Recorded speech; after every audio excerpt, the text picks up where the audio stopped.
Hello दोस्तों, नमस्कार।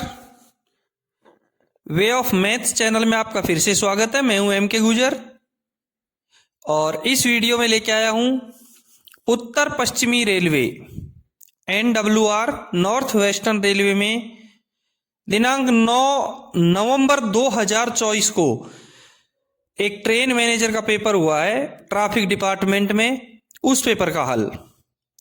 Train manager के उत्तर पश्चिमी रेलवे के इस पेपर में 110 क्वेश्चन है, जिसमें से अधिकतम 100 क्वेश्चन करना अनिवार्य है और 10 क्वेश्चन अथवा के रूप में दिए हुए हैं। सारे 110 क्वेश्चन में 10 क्वेश्चन राजभाषा के हैं। देखते हैं उत्तर पश्चिमी रेलवे का 9 नवंबर 2024 का ट्रेन मैनेजर का पेपर का पहला क्वेश्चन। BLCA BLCB वैगनों वाले कंटेनर ट्रेन में वाहनों की अधिकतम संख्या होती है। यानी कि BLCA और BLCB जो वैगन वाले कंटेनर ट्रेन होती है, जो मालगाड़ी है, उसमें स्टैंडर्ड रैक में कितने वाहन आएंगे। A में 50 दे रखा है, B में 45 दे रखे हैं, C में 40 और D में 55 दे रखा है। इसका करेक्ट आंसर रहेगा 45। BLCA BLCB वैगनों वाले कंटेनर की जो ट्रेन है उसमें अधिकतम 45 वाहन लगाए जा सकते हैं।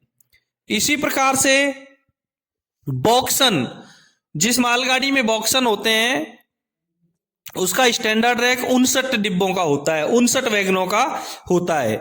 इसी प्रकार BCN का जो स्टैंडर्ड रैक है वो 42 वैगनों का होता है और BCN HL का जो स्टैंडर्ड रैक है वो 58 वैगनों का होता है। ठीक है।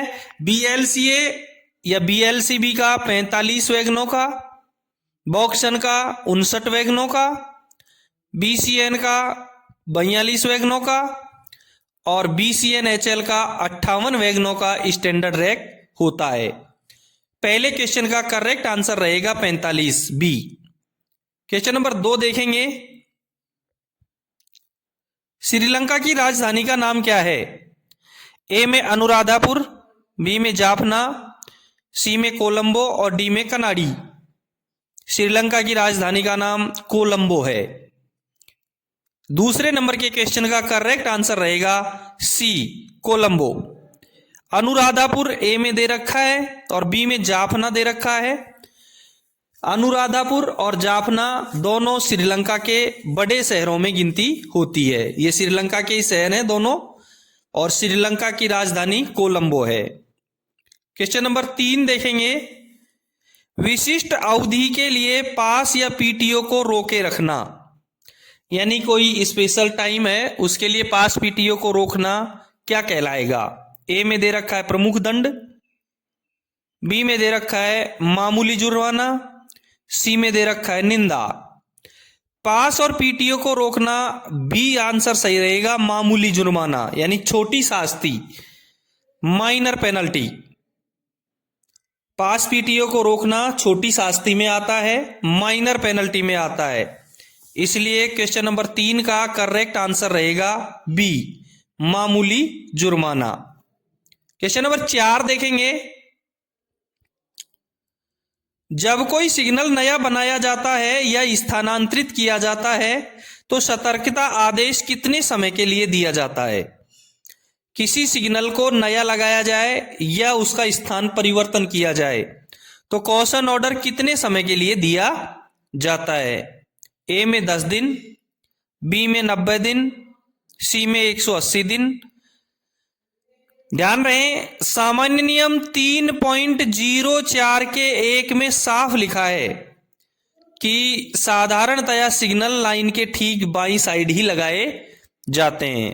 देखो, सिग्नल हमेशा साधारणतया बाईं साइड लगाए जाएंगे और विशेष अनुदेशों के तहत उनको दाईं साइड भी लगाया जा सकता है। ठीक है।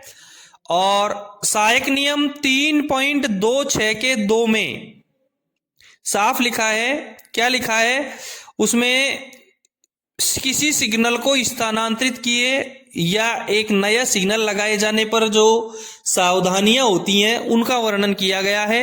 सहायक नियम 3.26 के 2 में क्या लिखा है, उसमें लिखा है कि नए सिग्नल जिसमें आईबीएस और गेट सिग्नल भी सम्मिलित हैं, को लगाने अथवा वर्तमान सिग्नल का स्थान परिवर्तन के मामले में लोको पायलटों का ध्यान आकर्षित करते हुए सतर्कता आदेश नए सिग्नलों की विनिर्दिष्ट स्थिति किलोमीटरवार और अभिविन्यासवार यानी भौगोलिक तरीके से 90 दिनों की अवधि के लिए जारी किया जाना चाहिए और इस संबंध में क्रू लॉबियों में रखे रजिस्टरों में लॉबी सुपरवाइजर द्वारा इंदराज किया जाना चाहिए।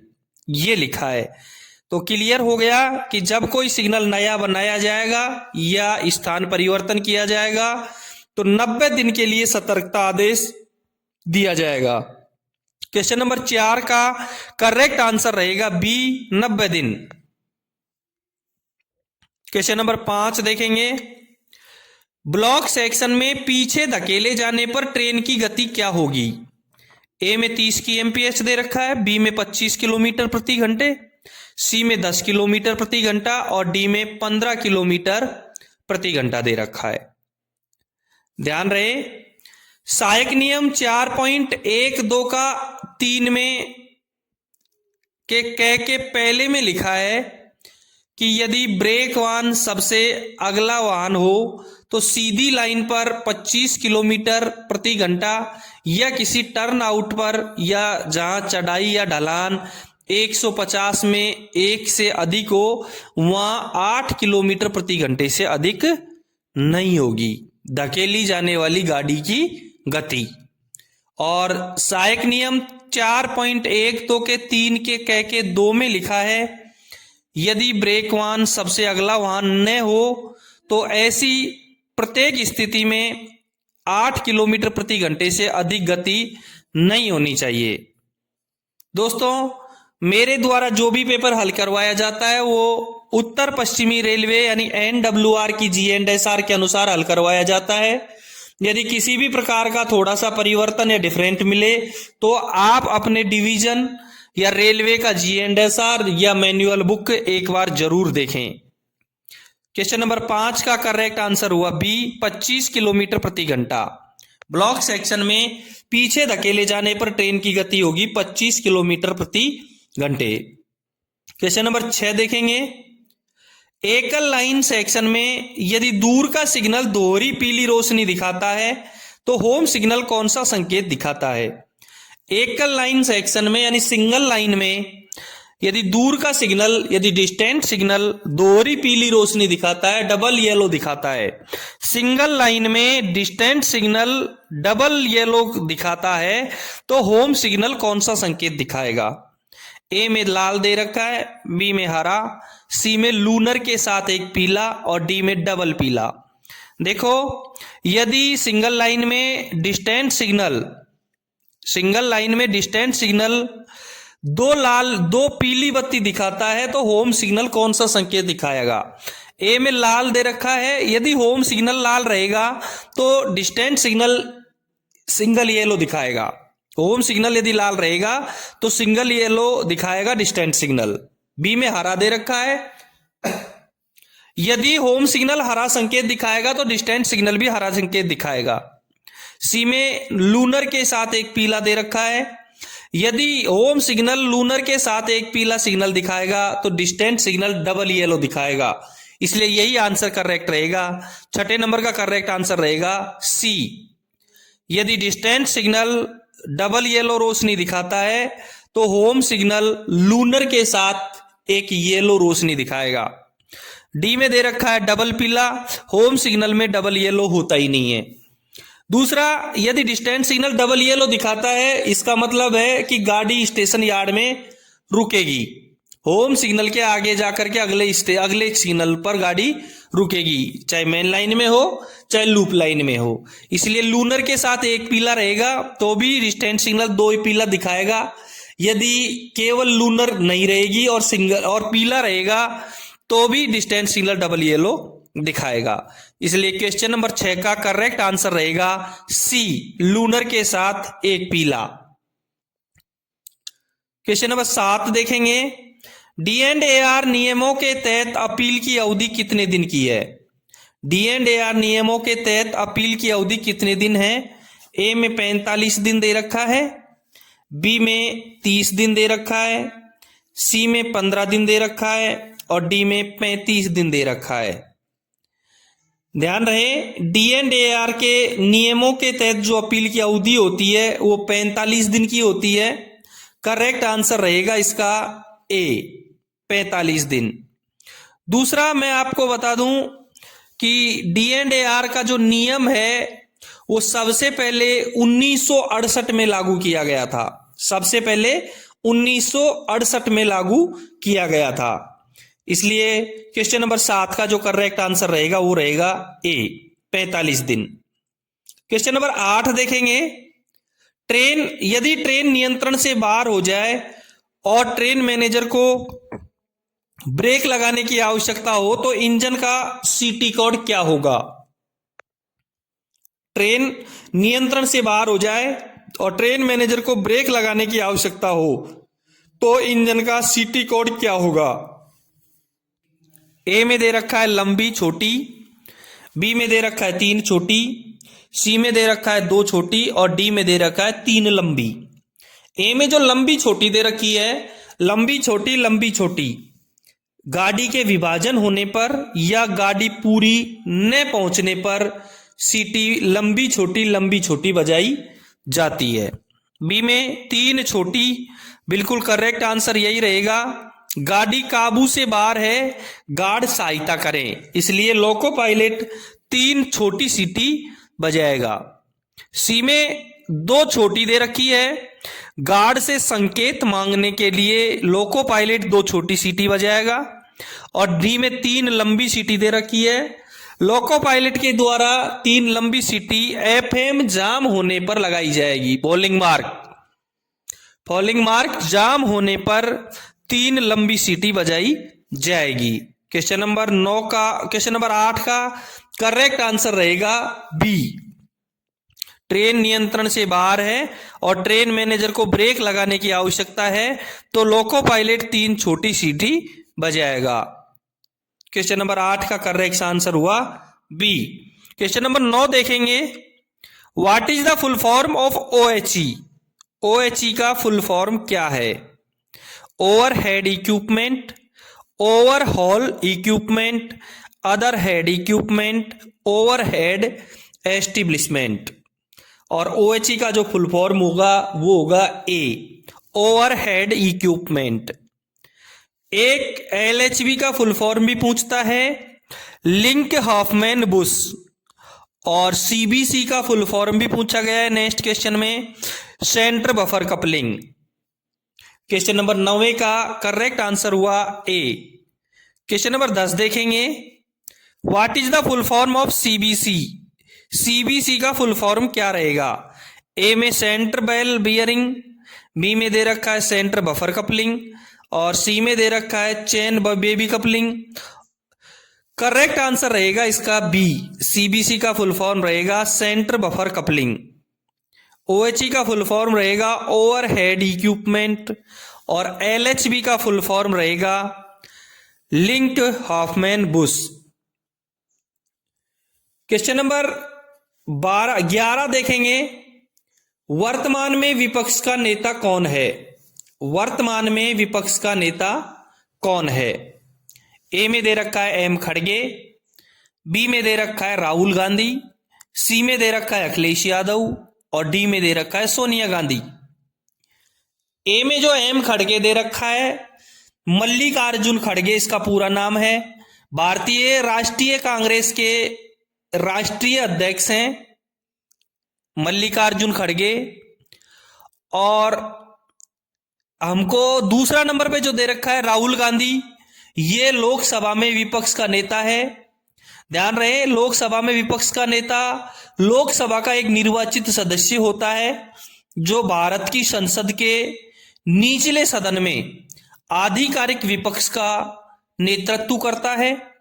विपक्ष का नेता लोकसभा में सबसे बड़ी राजनीतिक पार्टी का संसदीय अध्यक्ष होता है जो सरकार में नहीं है, बशर्ते कि उक्त राजनीतिक पार्टी के पास लोकसभा में कम से कम 10% सीटें हों। राहुल गांधी वर्तमान में 9 जून 2024 से लोकसभा में विपक्ष के नेता के रूप में कार्य कर रहे हैं। सी में अखिलेश यादव दे रखा है, उत्तर प्रदेश के पूर्व मुख्यमंत्री रहे हैं। सी में डी में सोनिया गांधी दे रखी है, सोनिया गांधी लोकसभा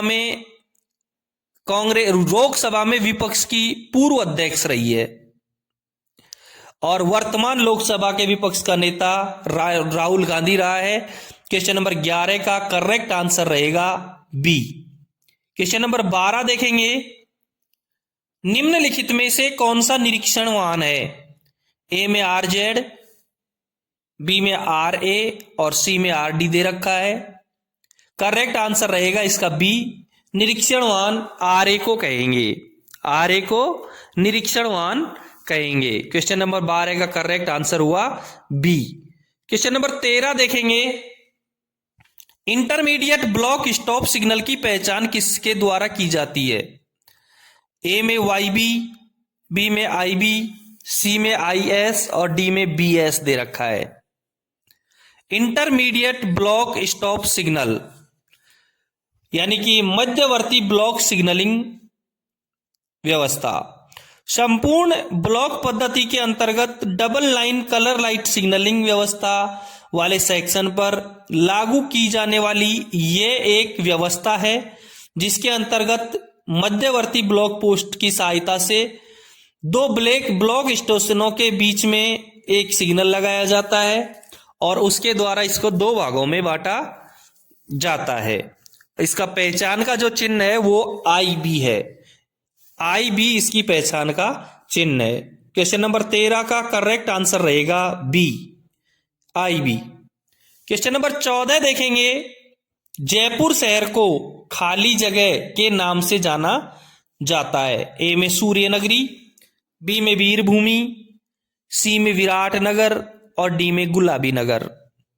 ए में जो सूर्य नगरी दे रखी है इसको जोधपुर शहर को सूर्य नगरी के नाम से जाना जाता है। बी में वीर भूमि दे रखी है, चित्तौड़गढ़ को वीर भूमि के नाम से जाना जाता है।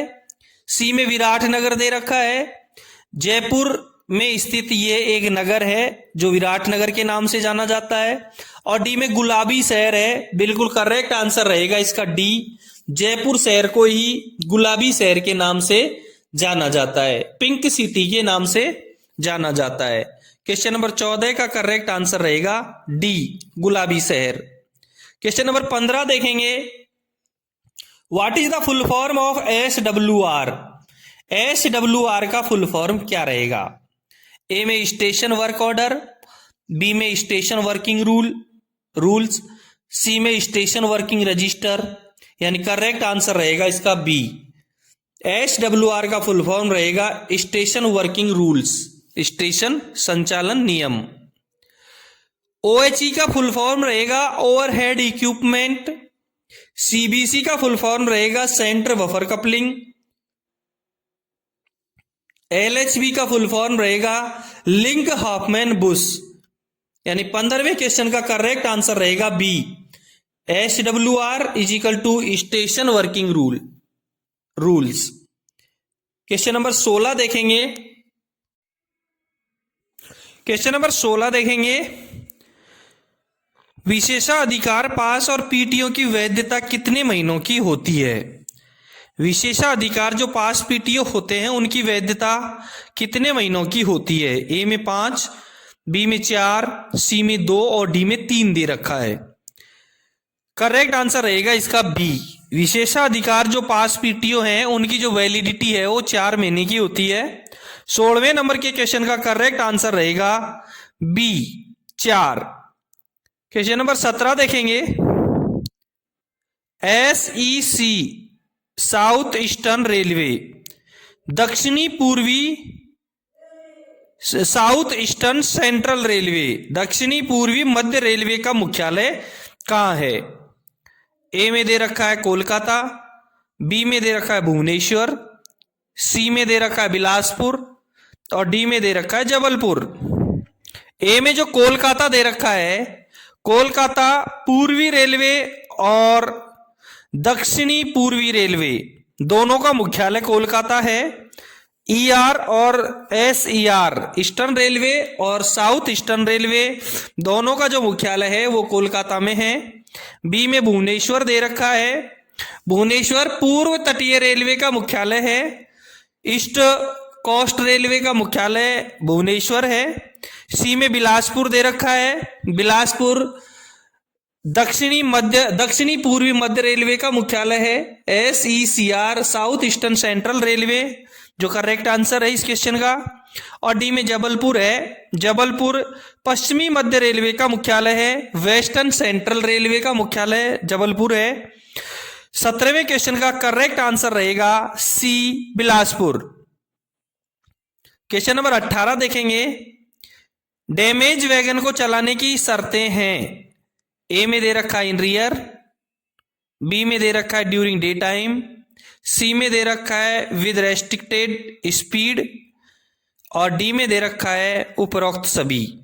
यानी डैमेज व्हीकल है, डैमेज वैगन है, उसको चलाने के लिए एक तो सबसे पीछे रहेगा इन रियर में। दूसरी बात है ड्यूरिंग डे टाइम यानी दिन के समय चल पाएगा। और तीसरे में दे रखा है विद रेस्ट्रिक्टेड स्पीड, यानी रेस्ट्रिक्टेड स्पीड से चल पाएगा। करेक्ट आंसर रहेगा इसका डी, सभी शर्तें लागू होंगी डैमेज वैगन को चलाने के लिए। ए, बी और सी तीनों में दी गई सारी शर्तें लागू होगी। क्वेश्चन नंबर 19 देखेंगे। कौन सी ट्रेन प्रीमियम नहीं है? प्रीमियम ट्रेन कौन सी नहीं है? ए में दे रखा है अंत्योदय, बी में गरीब रथ दे रखा है, सी में शताब्दी और डी में वंदे भारत। करेक्ट आंसर रहेगा इसका अंत्योदय। अंत्योदय ट्रेन प्रीमियम नहीं है, जबकि गरीब रथ, शताब्दी और वंदे भारत ये तीनों ट्रेन प्रीमियम ट्रेन कही जाएंगी। क्वेश्चन नंबर 20 देखेंगे। एलएचबी स्टॉक से चलने वाली भारत गौरव ट्रेन के लिए जारी बीपीसी की वैधता कितनी होती है? बीपीसी, बीपीसी का नाम आते ही मैं आपको बीपीसी का फुल फॉर्म बता देता हूं। बीपीसी का फुल फॉर्म होता है ब्रेक पावर सर्टिफिकेट, और ब्रेक पावर सर्टिफिकेट कैरिज यानी कि मैकेनिकल डिपार्टमेंट के द्वारा ट्रेन एग्जामिनर के द्वारा जारी की जाती है। ए में दे रखा है 7 दिन, बी में दे रखा है 3500 किलोमीटर और सी में 4000 किलोमीटर। ध्यान रहे एलएचबी स्टॉक से जो भारत गौरव ट्रेन चलती है उसकी बीपीसी 7 दिन तक वैलिड रहती है और 4000 किलोमीटर, 7 दिन और 4000 या 4000 किलोमीटर। और 20वें क्वेश्चन का करेक्ट आंसर रहेगा D, both A and C. Next question देखेंगे। Question number 21। किस स्टॉप सिग्नल के अंतर्गत कॉलिंग ऑन सिग्नल की सुविधा नहीं दी जा सकती है? यानी किस सिग्नल के, किस रोक सिग्नल के नीचे कॉलिंग ऑन सिग्नल नहीं लगाया जा सकता है? ए में होम, बी में स्टार्टर सिग्नल और सी में लास्ट स्टॉप सिग्नल। देखें कॉलिंग ऑन सिग्नल का जो वर्णन है वो सामान्य नियम 3.13 में किया गया है। कॉलिंग ऑन सिग्नल एक सहायक सिग्नल है, ध्यान रहे। कॉलिंग ऑन सिग्नल ऑन स्थिति में कोई बत्ती नहीं दिखाता है, नो लाइट रहता है, तथा ऑफ स्थिति में एक छोटी पीली बत्ती दिखाता है। इसके द्वारा लोको पायलट को निर्देश दिया जाता है कि रुको, सतर्कता पूर्वक आगे बढ़ो और किसी भी अवरोध से पहले रुकने के लिए तैयार रहो। कॉलिंग ऑन सिग्नल अंतिम रोक सिग्नल के नीचे नहीं लगाया जा सकता है, यानी अंतिम रोक सिग्नल को छोड़ करके किसी भी सिग्नल के नीचे लगाया जा सकता है। ध्यान रहे आगमन सिग्नल के नीचे लगाने के लिए किसी की ऑथोरिटी की जरूरत नहीं है, लेकिन डिपार्चर सिग्नल, प्रस्थान सिग्नल के नीचे यदि कॉलिंग ऑन को लगाया जाएगा तो पीसीओम यानी प्रिंसिपल चीफ ऑपरेशन मैनेजर की अनुमति की आवश्यकता होती है। ठीक है, 21 नंबर के क्वेश्चन का करेक्ट आंसर रहेगा C, last stop signal. Next question देखेंगे। Question number 22। ब्रॉड गेज में ए क्लास ओडीसी की गति क्या है? ब्रॉड गेज में ए क्लास ओडीसी की गति क्या है? ओडीसी का क्वेश्चन है इसलिए ओडीसी का फुल फॉर्म बता देता हूं। Over dimension consignment. ए में 40 किलोमीटर प्रति घंटे दे रखा है, बी में सेक्शनल स्पीड दे रखी है, सी में 25 किलोमीटर प्रति घंटे दे रखा है और डी में 15 किलोमीटर प्रति घंटे दे रखा है। देखो ओडीसी 3 प्रकार की होती हैं, ए क्लास, बी क्लास और सी क्लास। ए क्लास ओडीसी की गति सेक्शनल होती है और बी क्लास ओडीसी की गति 40 किलोमीटर प्रति घंटे होती है और सी क्लास ओडीसी की गति 25 किलोमीटर प्रति घंटे होती है ब्रॉड गेज में। मीटर गेज में बी क्लास ओडीसी की गति 25 किलोमीटर प्रति घंटे और सी क्लास ओडीसी की गति मीटर गेज में 15 किलोमीटर प्रति घंटे होती है। ए क्लास ओडीसी की जो परमिशन है वो डीआरएम डिवीजन के अंदर चलने के लिए डीआरएम देता है और इंटर डिवीजन या इंटर रेलवे चलने के लिए पीसीओम के द्वारा दी जाती है। बी क्लास ओडीसी की परमिशन है वो डिवीजन के अंदर डीआरएम के द्वारा दी जाती है और इंटर डिवीजन या इंटर रेलवे चलने के लिए पीसीओम के द्वारा दी जाती है। ए क्लास ओडीसी और बी क्लास ओडीसी दिन और रात दोनों समय चलाई जा सकती है और सी क्लास ओडीसी की जो परमिशन है वो सीआरएस के द्वारा दी जाती है और केवल दिन में ही चलाई जा सकती है। कन्फर्म हो गया, ब्रॉड गेज में ए क्लास ओडीसी की गति सेक्शनल स्पीड रहेगी। क्वेश्चन नंबर 22 का करेक्ट आंसर रहेगा बी। नेक्स्ट क्वेश्चन देखेंगे, question number 23। What is the full form of LHB? LHB का फुल फॉर्म क्या है? इस पेपर में बहुत सारे फुल फॉर्म दिए गए हैं। अधिकतर क्वेश्चन 4-5 क्वेश्चन आ चुके हैं जिसकी फुल फॉर्म दी गई है। एलएचबी की फुल फॉर्म में ए में दे रखा है लॉन्ग हॉफमैन बुश, बी में दे रखा है लिंक हाल्फ बुश, सी में लिंक हॉफमैन बुश जो इसका आंसर है और डी में लिंक हॉफमैन बुश दे रखा है। करेक्ट आंसर रहेगा इसका सी। करेक्ट आंसर रहेगा इसका C, Linke Hofmann Busch. LHB का full form Linke Hofmann Busch है। उसी तरीके से ओएचई का फुल फॉर्म होगा ओवरहेड इक्विपमेंट, सीबीसी का फुल फॉर्म होगा सेंटर बफर कपलिंग और एसडब्ल्यूआर का फुल फॉर्म होगा स्टेशन वर्किंग रूल्स। ये इस पेपर में आए हुए हैं। क्वेश्चन नंबर 23 का करेक्ट आंसर हुआ सी।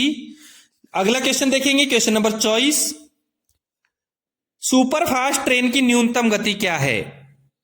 ए में 50 किलोमीटर प्रति घंटा, बी में 55 किलोमीटर प्रति घंटा, सी में 110 किलोमीटर प्रति घंटा और डी में 60 किलोमीटर प्रति घंटा। करेक्ट आंसर रहेगा इसका बी। 24 क्वेश्चन का सुपर फास्ट ट्रेन की न्यूनतम जो गति होती है वो 55 किलोमीटर प्रति घंटे होती है। करेक्ट आंसर हुआ बी। अगला क्वेश्चन देखेंगे, क्वेश्चन नंबर 25। विनेश फोगाट का संबंध किस खेल से है? ए में दे रखा है भाला फेंकने का खेल, बी में दे रखा है कुश्ती, सी में दे रखा है मुक्केबाजी और डी में दे रखा है व्यायाम। विनेश फोगाट। विनेश फोगाट एशियाई खेलों में स्वर्ण पदक जीतने वाली पहली भारतीय महिला पहलवान है जिसका जन्म हरियाणा में चरखी दादरी जिले में 25 अगस्त 1994 को हुआ था और ये कुश्ती से संबंधित है। 25 नंबर के क्वेश्चन का करेक्ट आंसर हुआ बी, कुश्ती। अगला क्वेश्चन देखेंगे, क्वेश्चन नंबर 26। इनमें से कौन सा रेलवे पास का प्रकार नहीं है? कौन सा रेलवे पास का प्रकार नहीं है? ए में दे रखा है विधवा पास, बी में दे रखा है ड्यूटी पास, सी में दे रखा है ट्रेन पास और डी में दे रखा है धातु पास। विधवा पास होता है, ड्यूटी पास होता है और धातु पास भी होता है, ट्रेन पास नहीं होता है। इसलिए 26 नंबर के क्वेश्चन का करेक्ट आंसर रहेगा सी, ट्रेन पास। क्वेश्चन नंबर 27 देखेंगे, single line multi aspect colour light signalling system. Single line multi aspect colour light signalling system में लाइन क्लियर देने के लिए पर्याप्त दूरी कितनी होती है? ए में 180 मीटर दे रखा है, बी में 400 मीटर, सी में 300 मीटर और डी में 200 मीटर। प्रश्न में जो एक एक शब्द आए हैं मैं उनको समझा देता हूं। सबसे पहले इसे पूछ रहा है पर्याप्त दूरी। पर्याप्त दूरी क्या होती है? पर्याप्त दूरी क्या होती है? सुरक्षा की दृष्टि से जो दूरी ली जाती है उसको पर्याप्त दूरी कहते हैं। पर्याप्त दूरी दो प्रकार से होती है। एक तो सिग्नल झुकाने के लिए पर्याप्त दूरी और लाइन क्लियर देने के लिए पर्याप्त दूरी। सिग्नल झुकाने के लिए और लाइन क्लियर देने के लिए पर्याप्त दूरी। लाइन क्लियर देने के लिए जो पर्याप्त दूरी होती है उसको ब्लॉक ओवरलैप कहते हैं और सिग्नल झुकाने के लिए जो पर्याप्त दूरी होती है उसको सिग्नल ओवरलैप कहते हैं। ध्यान रहे, लाइन क्लियर देने के लिए जो पर्याप्त दूरी होती है उसको ब्लॉक ओवरलैप कहते हैं और सिग्नल झुकाने के लिए जो पर्याप्त दूरी होती है उसको सिग्नल ओवरलैप कहते हैं। दो संकेतीय रंगी कलर लाइट सिग्नल में ब्लॉक ओवरलैप 400 मीटर का होता है और सिग्नल ओवरलैप 180 मीटर का होता है। To aspect colour light signal में ब्लॉक ओवरलैप 400 मीटर का और सिग्नल ओवरलैप 180 मीटर का होता है। Multi aspect colour light signal में ब्लॉक ओवरलैप 180 मीटर का और सिग्नल ओवरलैप 120 मीटर का होता है। इसलिए 27 नंबर के क्वेश्चन का करेक्ट आंसर हुआ ए 180 मीटर। अगला क्वेश्चन देखेंगे, क्वेश्चन नंबर 28। इजराइल का राष्ट्रपति कौन है? इजराइल का राष्ट्रपति कौन है? ए में दे रखा है व्लादिमीर पुतिन, बी में दे रखा है बेंजामिन नेतन्याहू, सी में दे रखा है डोनाल्ड ट्रंप और डी में दे रखा है जस्टिन ट्रूडो। ए में जो दे रखा है व्लादिमीर पुतिन, ये रूस के राष्ट्रपति हैं जो 7 मई 2012 से अब तक राष्ट्रपति रह रहे हैं वर्तमान में। बी में जो दे रखा है बेंजामिन नेतन्याहू, ये इजराइल के प्रधानमंत्री हैं जो 29 दिसंबर 2022 से आज तक प्रधानमंत्री पद पर कार्यरत हैं। सी में डोनाल्ड ट्रंप हैं, सबको पता है चुनाव जीत चुके हैं, अमेरिका के 47वें राष्ट्रपति हैं जो 20 जनवरी 2025 को शपथ लेंगे। और डी में जस्टिन ट्रूडो कनाडा के प्रधानमंत्री हैं जो 4 नवंबर 2015 से आज तक प्रधानमंत्री पद पर आसीन हैं। ए, बी और सी, डी चारों में इजराइल के राष्ट्रपति का नाम नहीं है। इजराइल का राष्ट्रपति इसहाक हरजोग है जो 7 जुलाई 2021 से आज तक राष्ट्रपति के पद पर है। इसलिए 28वें क्वेश्चन का करेक्ट आंसर होगा इसहाक हरजोग जो 7 जुलाई 2021 से आज तक राष्ट्रपति पद पर कार्यरत हैं। अगला क्वेश्चन देखेंगे 29वां। खतरे की स्थिति में होम सिग्नल पास करने का प्राधिकार कौन सा है? खतरे की स्थिति में होम सिग्नल को पास करने का प्राधिकार कौन सा है, यानी ऑन स्थिति में? ए में T511 दे रखा है, बी में T509, सी में T369 का 3B और डी में T409 3B। ए में 511 दे रखा है। T511 सिग्नल रहित लाइन से गाड़ी के प्रस्थान के लिए दिया जाने वाला प्राधिकार होता है। सिग्नल रहित लाइन से गाड़ी के प्रस्थान के लिए दिया जाने वाला प्राधिकार होता है। और बी में जो दे रखा है वो होता है T509 जो अवरुद्ध लाइन पर गाड़ी लेने के लिए दिया जाने वाला प्राधिकार होता है T509। सी में दे रखा है 369 3B, ये रोक सिग्नल को ऑन स्थिति में या खराब स्थिति में पास करने का प्राधिकार होता है, जो इस क्वेश्चन का करेक्ट आंसर भी है। 29वें क्वेश्चन का करेक्ट आंसर हुआ सी T369 3B। क्वेश्चन नंबर 30 देखेंगे। रोजगार नियम के घंटे के अनुसार कर्मचारियों को कितने श्रेणी में वर्गीकृत किया गया है? रोजगार नियम के घंटे के अनुसार कर्मचारियों को कितने श्रेणी में वर्गीकृत किया गया है? ए में 3, बी में 2, सी में 4 और डी में 5। 30वें क्वेश्चन का करेक्ट आंसर रहेगा सी 4।